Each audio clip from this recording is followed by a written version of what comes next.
നമസ്കാരം ഫ്രണ്ട്സ്, നമുക്കിന്ന് നമ്മൾ ദിവസേന ഉപയോഗിക്കുന്ന ചില വാചകങ്ങൾ മനസ്സിലാക്കാം. നമ്മൾ സാധാരണയായി പറയുന്നതാണല്ലേ, ഞാൻ നിന്നെ വിളിക്കാനിരിക്കുകയായിരുന്നോ, ഞാൻ എവിടെ പോകാനിരിക്കുകയായിരുന്നോ, ഞാനത് ചെയ്യാനിരിക്കുകയായിരുന്നോ എന്നൊക്കെ പറയുന്നതാണല്ലേ. അത് നമുക്ക് എങ്ങനെ ഇംഗ്ലീഷിൽ പറയാം? ഇങ്ങനെ പോകാനിരിക്കുകയായിരുന്നോ, വരാനിരിക്കുകയായിരുന്നോ, ചെയ്യാനിരിക്കുകയായിരുന്നോ എന്ന് പറയാൻ വേണ്ടി നമ്മൾ വാസ് എബൌട്ട് ടു യൂസ് ചെയ്തുകൊണ്ട് നമുക്കത് പറയാവുന്നതാണ്. ഫോർ എക്സാമ്പിൾ, ഞാൻ നിന്നെ വിളിക്കാനിരിക്കുകയായിരുന്നു, ഞാൻ നിന്നെ വിളിക്കാനിരിക്കുകയായിരുന്നു, അല്ലെ ഞാൻ നിന്നെ വിളിക്കാൻ പോവുകയായിരുന്നു എന്നെങ്ങനെ പറയാം? I was about to call you, I was about to call you. ഞാൻ നിന്നെ വിളിക്കാൻ പോവുകയായിരുന്നു, അല്ലെ ഞാൻ നിന്നെ വിളിക്കാനിരിക്കുകയായിരുന്നു, I was about to call you. അടുത്തത്, ഞാനത് ചെയ്യാൻ പോവുകയായിരുന്നു.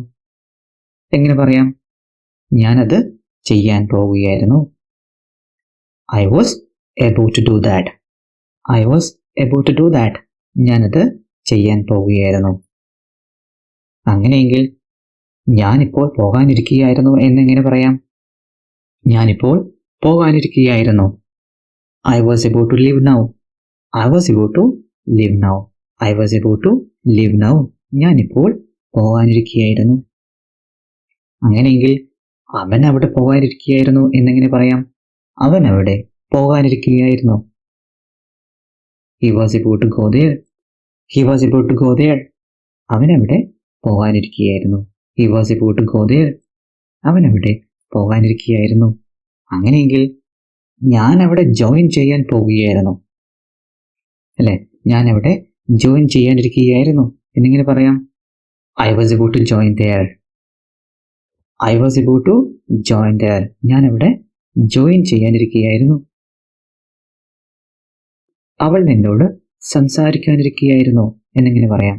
അവൾ നിന്നോട് സംസാരിക്കാനിരിക്കുകയായിരുന്നു, she was about to talk with you, she was about to talk with you, she was about to speak with you, she was about to speak with you. അവൾ നിന്നോട് സംസാരിക്കാനിരിക്കുകയായിരുന്നു. വേറെ നോക്കാം. അവർ മീറ്റിംഗ് തുടങ്ങാനിരിക്കുകയായിരുന്നു എന്നെങ്ങനെ പറയാം? അവർ മീറ്റിംഗ് തുടങ്ങാനിരിക്കുകയായിരുന്നു, അവർ മീറ്റിംഗ് തുടങ്ങാനിരിക്കുകയായിരുന്നു. They were about to start the meeting, they were about to start the meeting, they were about to start the meeting. അവർ മീറ്റിംഗ് തുടങ്ങാനിരിക്കുകയായിരുന്നു. അങ്ങനെയെങ്കിൽ ഞാൻ ഉറങ്ങാൻ പോവുകയായിരുന്നു എന്നെങ്ങനെ പറയാം? ഞാൻ ഉറങ്ങാൻ പോവുകയായിരുന്നു, I was about to fall asleep, I was about to fall asleep, I was about to fall asleep. ഞാൻ ഉറങ്ങാൻ പോവുകയായിരുന്നു. അവൻ തൻ്റെ രഹസ്യം എന്നോട് പറയാനിരിക്കുകയായിരുന്നു എന്നെങ്ങനെ പറയാം? അവൻ അവൻ്റെ രഹസ്യം എന്നോട് പറയാനിരിക്കുകയായിരുന്നു എന്നെങ്ങനെ പറയാം? He was about to tell me his secret, he was about to tell me his secret, he was about to tell me his secret. അവൻ അവൻ്റെ രഹസ്യം എന്നോട് പറയാനിരിക്കുകയായിരുന്നു. അങ്ങനെയെങ്കിൽ നീ എനിക്ക് മെസ്സേജ് അയച്ചപ്പോൾ ഞാൻ നിന്നെ വിളിക്കാൻ പോവുകയായിരുന്നു എന്നെങ്ങനെ പറയാം? നീ എനിക്ക് മെസ്സേജ് അയച്ചപ്പോൾ ഞാൻ നിന്നെ വിളിക്കാൻ പോവുകയായിരുന്നു എന്നെങ്ങനെ പറയാം? I was about to call you when you texted me, I was about to call you when you texted me. നീ എനിക്ക് മെസ്സേജ് അയച്ചപ്പോൾ ഞാൻ നിന്നെ വിളിക്കാനിരിക്കുകയായിരുന്നു. ഇനി ഞാൻ എൻ്റെ ഗൃഹപാഠം പൂർത്തിയാക്കാൻ പോവുകയായിരുന്നു എന്നെങ്ങനെ പറയാം? I was about to finish my homework, I was about to finish my homework. ഞാൻ എൻ്റെ ഹോംവർക്ക് കംപ്ലീറ്റ് ചെയ്യാൻ പോവുകയായിരുന്നു, ഫിനിഷ് ചെയ്യാൻ പോവുകയായിരുന്നു. വേറെ നോക്കാം. അവൻ എന്നെ വിളിച്ചപ്പോൾ ഞാൻ ഉറങ്ങാൻ പോവുകയായിരുന്നു, അവൻ എന്നെ വിളിച്ചപ്പോൾ ഞാൻ ഉറങ്ങാൻ പോവുകയായിരുന്നു എന്നെങ്ങനെ പറയാം? I was about to go to bed when he called me, I was about to go to bed when he called me, I was about to go to bed when he called me. അവൻ എന്നെ വിളിച്ചപ്പോൾ ഞാൻ ഉറങ്ങാൻ പോവുകയായിരുന്നു. വേറെ നോക്കാം. അവൾ മാപ്പ് പറയാൻ ഒരുങ്ങുകയായിരുന്നു, അല്ലെങ്കിൽ അവൾ മാപ്പ് പറയാൻ പോവുകയായിരുന്നു, അവൾ മാപ്പ് പറയാൻ ഒരുങ്ങുകയായിരുന്നു എന്നെങ്ങനെ പറയാം? She was about to apologize, she was about to apologize. അവൾ മാപ്പ് പറയാൻ പോവുകയായിരുന്നു. വേറെ നോക്കാം. അയാൾ കാറിൽ കയറാൻ ഒരുങ്ങുകയായിരുന്നു, അയാൾ കാറിൽ കയറാൻ ഒരുങ്ങുകയായിരുന്നു എന്നെങ്ങനെ പറയാം? He was about to get in the car. He was about to get in the car. He was about to get in the car. അയാൾ കാറിൽ കയറാൻ ഒരുങ്ങുകയായിരുന്നു. ഓക്കെ ഫ്രണ്ട്സ്, ഇനി നമുക്ക് വേറെ ചില വാചകങ്ങൾ മനസ്സിലാക്കാം. നമ്മൾ സാധാരണയായി പറയുന്നതാണല്ലേ, എനിക്ക് പോകേണ്ടി വന്നു, എനിക്ക് ചെയ്യേണ്ടി വന്നു, അല്ലേ, എനിക്കത് പറയേണ്ടി വന്നു എന്നൊക്കെ പറയാറുണ്ടല്ലേ. അത് നമുക്ക് എങ്ങനെ പറയാം? അത് പറയാൻ വേണ്ടി നമുക്ക് ഹാഡ് ടു പ്ലസ് വെർബ് കേട്ടോ. അപ്പോൾ നമുക്ക് എങ്ങനെ പറയാത്? ഹാഡ് ടു പ്ലസ് വെർബ് ഉപയോഗിച്ചുകൊണ്ട് നമുക്കത് പറയാം. Had two plus verb, had two plus verb. നമുക്ക് നോക്കാം. എനിക്ക് പോകേണ്ടി വന്നു എന്നെങ്ങനെ പറയാം? അങ്ങനെയെങ്കിൽ ഐ ഹാഡ് ടു ഗോ, അല്ലേ? എനിക്ക് പോകേണ്ടി വന്നു, ഐ ഹാഡ് ടു ഗോ. അങ്ങനെയെങ്കിൽ എനിക്ക് വരേണ്ടി വന്നു എന്നെങ്ങനെ പറയാം? അങ്ങനെയെങ്കിൽ എനിക്ക് അവിടെ വരേണ്ടി വന്നു എന്നെങ്ങനെ പറയാം? I had to come there. എനിക്കവിടെ വരേണ്ടി വന്നു, I had to come there. എനിക്കവിടെ വരേണ്ടി വന്നു. ഇനി എനിക്ക് ചെയ്യേണ്ടി വന്നു എന്നെങ്ങനെ പറയാം? എനിക്ക് ചെയ്യേണ്ടി വന്നു, എനിക്കത് ചെയ്യേണ്ടി വന്നു എന്നെങ്ങനെ പറയാം? I had to do that. I had to do. എനിക്ക് ചെയ്യേണ്ടി വന്നു, എനിക്കത് ചെയ്യേണ്ടി വന്നു. I had to do that. I had to do that.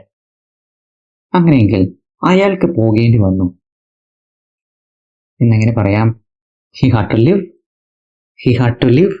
അയാൾക്ക് അല്ലെങ്കിൽ അവന് പോകേണ്ടി വന്നു. അങ്ങനെയെങ്കിൽ അയാൾക്ക് അത് വാങ്ങേണ്ടി വന്നു, അയാൾക്ക് വാങ്ങേണ്ടി വന്നു എന്നെങ്ങനെ പറയാം? He had to by.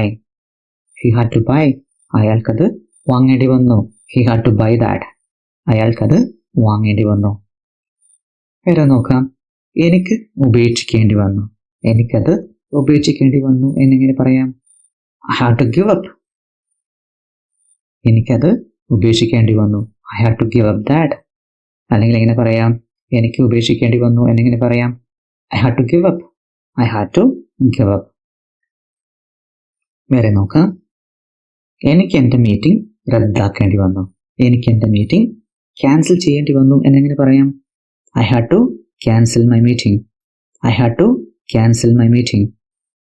I had to cancel my meeting. എനിക്ക് എൻ്റെ മീറ്റിംഗ് ക്യാൻസൽ ചെയ്യേണ്ടി വന്നു. വേറെ നോക്കാം. ഞങ്ങൾക്ക് 1 മണിക്കൂർ കാത്തിരിക്കേണ്ടി വന്നു എന്നെങ്ങനെ പറയാം? ഞങ്ങൾക്ക് 1 മണിക്കൂർ കാത്തിരിക്കേണ്ടി വന്നു എന്നെങ്ങനെ പറയാം? We had to wait for an hour. We had to wait for an hour. ഞങ്ങൾക്ക് 1 മണിക്കൂർ നേരത്തേക്ക് കാത്തിരിക്കേണ്ടി വന്നു. അങ്ങനെയെങ്കിൽ എനിക്ക് പലതവണ അവനെ ഓർമ്മിപ്പിക്കേണ്ടി വന്നു എന്നെങ്ങനെ പറയാം? എനിക്ക് പലതവണ അവനെ ഓർമ്മിപ്പിക്കേണ്ടി വന്നു എന്നെങ്ങനെ പറയാം? I had to remind him several times. I had to remind him several times. എനിക്ക് അവനെ പലതവണ ഓർമ്മിപ്പിക്കേണ്ടി വന്നു. അങ്ങനെയെങ്കിൽ ആദ്യ ട്രെയിൻ പിടിക്കാൻ എനിക്ക് നേരത്തെ എഴുന്നേൽക്കേണ്ടി വന്നു. അതായത് ആദ്യത്തെ ട്രെയിൻ പിടിക്കാൻ എനിക്ക് നേരത്തെ എഴുന്നേൽക്കേണ്ടി വന്നു എന്നെങ്ങനെ പറയാം? I had to wake up early to catch the first train. I had to wake up early to catch the first train.